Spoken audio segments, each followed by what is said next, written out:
Oh, man, we're back. And this is a cool episode because it's a bonus. Bonus.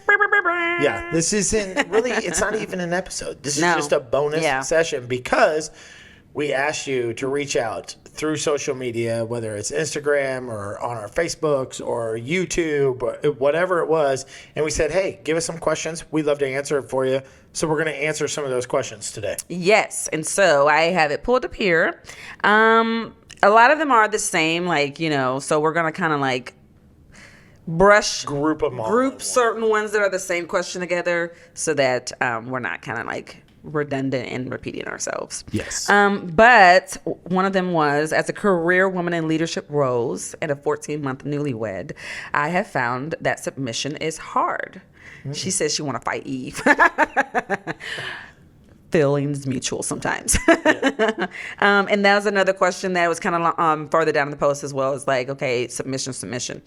And that is a really good question because I too dealt with that at the beginning of our marriage. Submission. I'm very much so a vocal person. What? Did you say beginning of the marriage? Don't be disrespectful. I'm just checking. Okay. You said beginning. Anywho, I am, very much so a vocal, independent, woman. Yep. And so I struggled with submission as well because the way it was taught to me in the beginning, not from my lovely husband, but just from growing up in the church world, the way I understood it and then kind of the way it was taught at home when I was a kid as well, it was low-key women didn't have a voice. You were to do whatever your husband wants, whatever he requests, whether you agree with it or not. And that was a really hard pill for me to swallow because I'm just I'm not that girl. I'm not saying I don't support, I don't respect, I don't honor my husband, but to say that it's in the confines that I don't have a voice, I was like, what? And so what you and I did was, which I really am so grateful for that you did not take advantage of that. You were like, hey. Dang it. It was really a decision that he and I were making one day, and we were just and he was like, well, what do you think? And I was like, and I said that, I'm just supposed to submit, not have any say, And and he was like, absolutely not. That's not what submission means. Not at all. And so we decided to study what submission meant together. And it doesn't mean that as a woman, you don't have a voice. It doesn't mean that you don't have a say at all. I'm going to let you kind of dive more into that. Yeah. So when I was praying for a wife, I wanted a woman who had her own opinion, had her own mind. She wasn't going to let me walk over her, all those things. And I got Ephesians 3:20, abundantly above all I could ever ask, think, or imagine in that. But here's the thing with submission. Yes, I understand, and I do believe the Bible 100%. That's who we are. That's faith is a big part of our relationship. Yes. And I do believe that the husband is the head of the wife, even as Christ is the head of the church, all of those things. It's not a dictatorship. Mm-mm. It's, I tell people when I officiate weddings, she doesn't stand below you or you're not in front of her. She stands beside you. The Bible actually says that the wife is a helpmate. And so the way I look at that is with submission is two ways. I've had guys come up to me and say, hey, my wife doesn't submit. My first question is not, well, what is she doing? My first question to all guys is, are you submit worthy? Ooh! Because just you're asking, hey, I want my wife to submit. The question should be, am I submit worthy? Because I don't think that, and I'm not a female, but I don't think females have a problem submitting when the male or the husband is submit worthy, right? It's real easy to agree with somebody when you know the heart behind what they're coming from. Yes, I think I agree with that. I also think it's not a problem submitting to him, when he's leading the home in love, when he is loving the wife the way she needs to be loved, because people talk about, the wife's supposed to submit to the husband, but the read farther down. Yeah, you got to keep going. Christ, you're supposed to love your wife as Christ loved the church, and he died for it. Right. So. And again, submission, even for the strong, independent women. And if you're not a, vocal woman, it doesn't mean that you're not strong and independent. So I don't want to say that. I'm not meaning that when I say that. But it doesn't mean that we don't have a voice. It means that I respect the position in which you hold in this house, and I honor you in that position. We're still, like we said in a couple episodes ago, we're still very much so a team. And in the moments of a disagreement, and I may not fully agree at times, if I trust him as the man of God at the home, I'm going to trust, his decision. Now, if it's something that I'm like really strongly about, I'm like, hey, I don't know if I can get with that. He still respects my voice enough to say, okay, well, let's talk about this and let's pray through this. So it goes back to, it doesn't mean I don't have a voice or I don't have a say. And there's been times where he's like, you know what? You're right. I agree with you. Let's do it your way. Or he allows space for me to speak into him. So submission doesn't mean you don't have a voice. You can still be the strong, independent, vocal woman, quiet woman, whatever the case be, leadership in a great company, and still be submissive and still have a voice and still show up fully present as who you are in your relationship. Yeah. And I would say, here's the second part to what I was saying was when I asked the husband, like, are you submit worthy? The question to the wife whenever they have problems with submission is, why do you have a problem so bad submitting? Like, again, you have to look at yourself as, why is this such a big issue for me? Yeah. Is it a big issue because no one's going to tell me what to do? Well, hold on. That's a heart issue. That's not a submission issue, right? And it's like, well, I'm not going to just entrust my entire life into this person. Well, hold on. That's a heart issue. That's not a submission issue. So everything to me is a question of why. Why do you want your wife to submit so bad? Well, if you're not submit worthy, or let's be honest, you made a lot of boneheaded decisions, she's probably not going to be like, oh, we should sell everything we own and move into the middle of nowhere. That sounds like a great idea. Oh, she won't submit. Or we're going to sell everything we own and buy stock and this. What's her problem? Well, her problem is you may have made some bad decisions in the past. And here's what I've realized. Every guy, every woman, you're all at different emotional levels at different times. And sometimes I'm not in the right frame of thinking and we'll go to make a decision and she'll say, hey, wait a second. What about this, this, and this? And I have to be honest with myself and say, you know what, in this moment, I'm not really thinking that it's clear. She's probably right. So let's go with what she says. And it works. And I want to add to when you're saying it's a heart issue. Sometimes, yes, it is a heart issue, but sometimes it can also stem from bad experiences where someone has taken you for granted or has taken your voice for granted. And so sometimes our unwillingness to want to submit is out of fear of that the person that we are submitting to is going to take advantage of that. And so it is a way of protecting ourselves, being like, well, you're not going to tell me what to do. You not, because it's like, it's the fear of letting go and trust. That's good. And so that's a conversation that you have to have with your spouse. If that is the reason, that's a conversation you have to have with your spouse. And then that's some healing work that needs to take place to know like, hey, this isn't who that person is. If that person isn't that way, if that person is that way, that's still a conversation that needs to be had to say, hey, I want to participate in this relationship with you in submitting this way. However, like you said, there are some things that makes it hard for me to do that. Right. So, okay. That was good, though. All right. Yeah. So the second question is, have you found that through the years you have grown into different versions of yourselves, and how has that strengthened your marriage? Yeah, I think, of course, you've grown into different. I'm not the same person I was 18 years ago when we got married, So I think as you get older, you grow. I think you start to learn more about yourself. And the more you learn about yourself and the different version, I never talked about feelings and emotions when we first got together. It's kind of an off subject for me. Not really, not something I touched on. Now, I have no problem being like, hey, I'm feeling insecure in this moment. Hey, I'm feeling this, I'm feeling that. And I think you've grown into a different version. You've kind of changed. And that change, I don't really look at it as change, as more improvement. Yeah. Like I've improved myself, and therefore we've improved as a couple. Yeah. And I feel like what has strengthened it in our relationship is that we communicate better because of it. Mm-hmm. We feel more safe and comfortable, and we've created that, safe space with each other because of it. And life happens and sometimes you go through hard times. Like for me, it was recognizing like, oh my goodness, I experienced some trauma growing up with childhood, and it kind of came to the surface at the ripe old age in my late 30s. And so working through that with you, like really helped me to recognize some things about myself, but also strengthened us even more. Yeah. So if you allow it, when you're growing as a person and when you're changing as a person, because it's going to happen, just make sure you're checking in with each other. Hey, remember I used to like that? I don't like that no more. Remember we used to do that? I don't really like to do that no more. Hey, can we try these different things? Hey, I'm struggling through this. Can we talk about it? Hey, I am falling short on this because I'm struggling with this. I could really need your help, and if you kind of pick up the extra load while I get myself together so that I can have time to heal, and vice versa the other way around.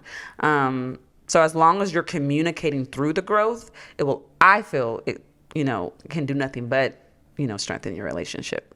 Yeah, I think everybody changes. I think as you get older, you change, you improve, you do those things. Well, you should improve, but I think you change. And I think what ends up happening is because I hear it from people, they're like, well, they're not the same person they were when we got married. And it's like, well, neither are you. Right. You know what I mean? You don't look the same. You don't act the same. There's foods that I used to love, but I don't eat them now. Yeah, but do not eat list. Right. I do. I have one in my phone. That's changed. Babe, add this to the list. Yeah, add this to the list. It doesn't work anymore. So it's like you change in life, and I think I love what you said. Communicate through that change, and you'll grow stronger. Don't communicate, you'll feel distant. Right. All right. And then the next one is becoming parents for the first time, how to support each other while navigating raising a newborn. Man, a newborn. Our kids are 17 and 15. I'm trying to go back to newborn days. Newborn days is a crazy time. It is. It's a wild time because you are now, especially when it's your first one, you're like, I'm responsible for a whole human. Yeah. Like a real one. Yeah. You know what I mean? Like you can't give them back. So you know how like you hold kids and then you're like, all right, they're crying, I'll give them back. Yeah. And then they start crying and you have no one to hand them to. So it's like you're responsible for them. So I think navigating when you first have a child, that changes the dynamic of any relationship. I think there's major life things that happen, whether you buy a house, you switch a career, you have a job, or you switch a career, you have a child. Things like this are major life moments. And I think when you have the first child or the second or third, it changes the dynamic, but it's having you and your spouse to kind of work through the new dynamic of what your family is. It's kind of weird because when you go from 2 to 3, that third, the child is like, it becomes the world. It used to just be able to pick up, head on out to date night, no big deal. Now you're like diaper bag, this, that. Find babysitters. Yeah. Who's on what schedule? Are you getting up in the middle of the night? What are you doing? Like all that. But I think, again, it sounds like we go back to the same thing all the time. Communication is the key to everything. Yeah. I 1,000% agree because I remember the first time I had Brandon, like I had him multiple times. Right. But I remember when we had Brandon and, I remember that shock because as a woman, you were used to being operating in this space, right? And now you're shifting to a different space. And it's like it comes and happens so fast and it changes so quickly. And then sometimes, like if you were in my situation, I dealt with the postpartum depression. So, thank God he was aware enough to recognize when I was going through postpartum depression, like something's off with you, like you need help. So I would say to that is, like you said, communicating. Hey, I recognize something's off, being aware of your spouse, vice versa. If you feel like something's off, speaking up, hey, I feel like something's off. But also communicating, because here's the thing, all right? And this is more for my fellas, because there's some of you out there. It's not like, hey, I'm helping her with the kid. It's your kid too. Yeah. You're never babysitting your own child. Oh, just get that out of your language. No. So it's like, okay, we were operating in this space and this dynamic as newlyweds. Now the next dynamic is operating as parents, but not forgetting that we're still married first. And so it's like, I'm going to help you with this, or, hey, you're going to take this shift and you're going to do that. But then in your quiet time, whenever you can find that quiet time, make it valuable. Talk to each other. I know you're tired at times, but if it is taking a nap together, or, hey, let's just throw in a quick show, or just, hey, let's just check in. How are you doing? Yeah. I think in doing that helps to keep the dynamic up. Hey, we're still growing through this and still connected in this new stage of our life. Yeah. Ours was quick. We got married, and 16 months later, we had Brandon. Yeah. So it was like newlyweds straight into new parents. Yeah. So it was a lot. It was a life fast. Crash course. Right. Life was like, congratulations, fast. Bam. Here you go. And then we were like, you know what? We figured out this dynamic with the three of us. Nope. 2 years later, we added Preston just to make it so it's all fast and quick. You know what I mean? Get it over with fast. Take all the blows at once. Mm-hmm. So as a single, this person asked, as a single, what are some ways that they can put themselves in environments or situations to where they can be found? Yeah.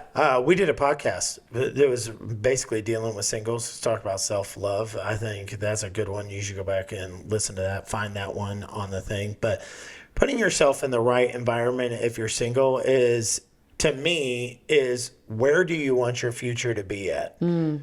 So, and what I mean by that is if you're going out to the club and you're like, I'm going to find the right person. It's like, well, where are their future at? And I'm not saying that can't happen. No. We know lots of people that's where they met. And that's awesome. No judging. And so, yeah, it's good for you. But what I am saying is putting yourself out there and not being afraid. Yeah. I think just not being afraid. It doesn't matter where you go. You can go to any grocery store or any department store, wherever you go.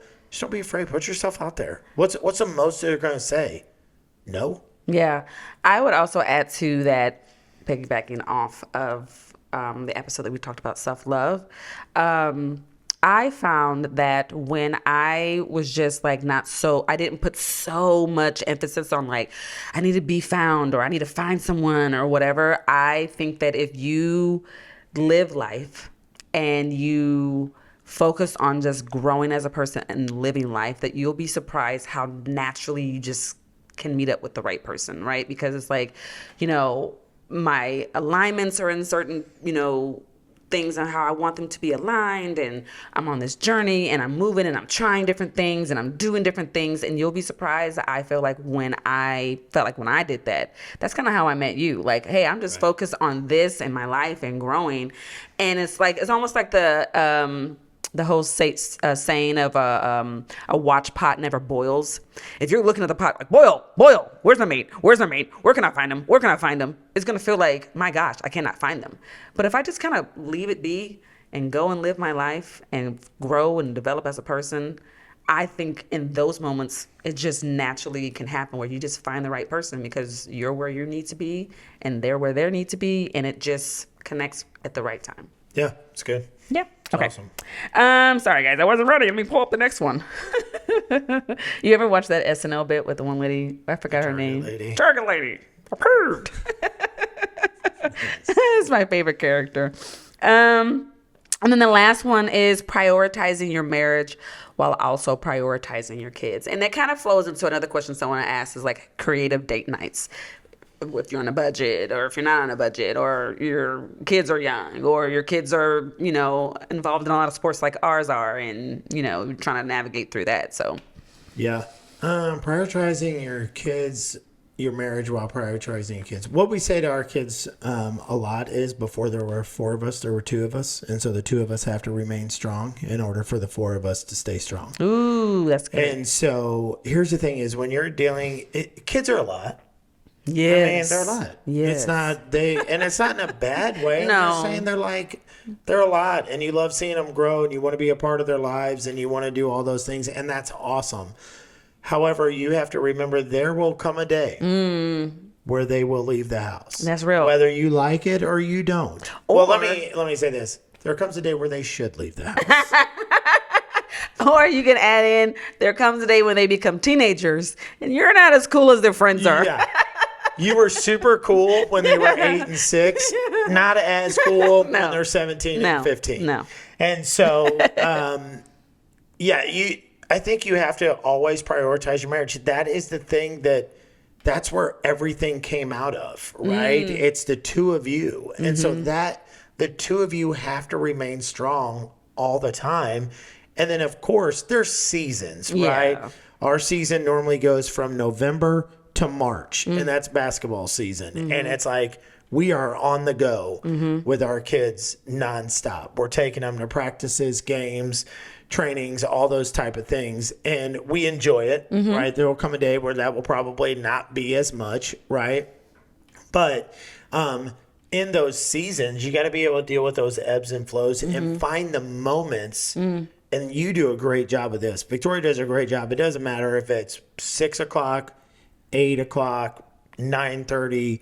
She does a great job of bringing all of us together around our table, and that's our moment. Like, it's our family moment. Dinner time. Yeah, it doesn't matter. We could stop at a restaurant and grab food and come home. We're going to bring it back to the table. Right, but we're all going to come back to the table. But then after that, we have to have time that it's just us. And we find the moments, too, I would say this, when we're in the car together. Yeah. You really do. You just have to find those little, you just have to be creative, right? Because the thing is like, which I love what you said, before there was two of us, there was the four of us. And, you know. Before there were four of us, there were two of us. You know what I was saying. And so I flipped it back. Okay. Anyways, I digress. But you have to be intentional, because I think in doing that, it's not just good for you two as a couple, but it's also good for your children to see what a healthy relationship looks like. And so I think, you know, like you said, doing the things at the table, when we're talking in the car, maybe put your phones down, right? Because we all have been, you know, guilty of that. Put the phone down. Hey, how was your day? Hey, how are you doing? What's going on? What you thinking? Even at night when we're laying in bed, you know, put your phone down. You know, sometimes it's like we have a thing where we like to watch certain shows and we can't, you know, cheat on each other by watching the show without the other person. And so we'll watch the show together, and, you know, or like you said, before going to bed. And I have been guilty, which I know he loves. Right before he's falling asleep, I'm like, so do you ever think about times in life? It's the worst. It's like 12:30 at night, and she's like, what are your hopes and dreams for the next 5 years? Where do you see yourself? It's like, well, I see myself in the next 5 minutes going to sleep. So I'm not maybe saying that time when they, like, their eyes are closing.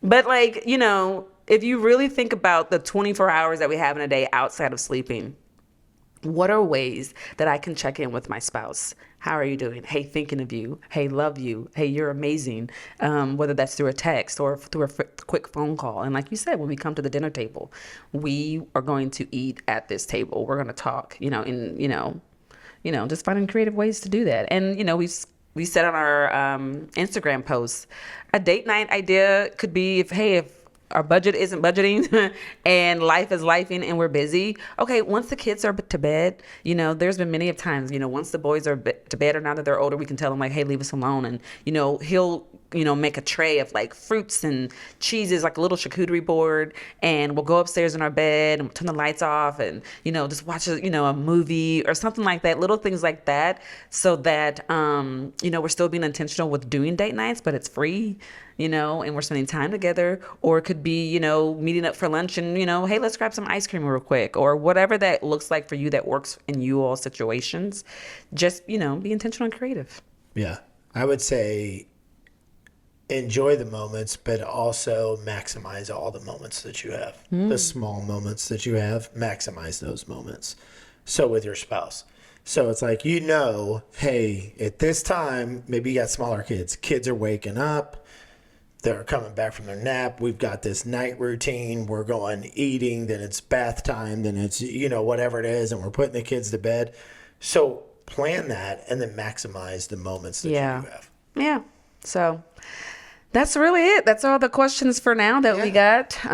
Keep them coming. Yeah. Because we'll do bonus episodes and we'll just keep answering all your questions. So you can post them on the Love Encompassed Podcast Instagram.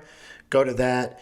Post them on there. You can post them on YouTube, on the videos. We'll see those as well. Or the other thing is, go to our pages on Instagram, Facebook, all those. Leave us the comments, and we'll answer those questions. Absolutely. Absolutely.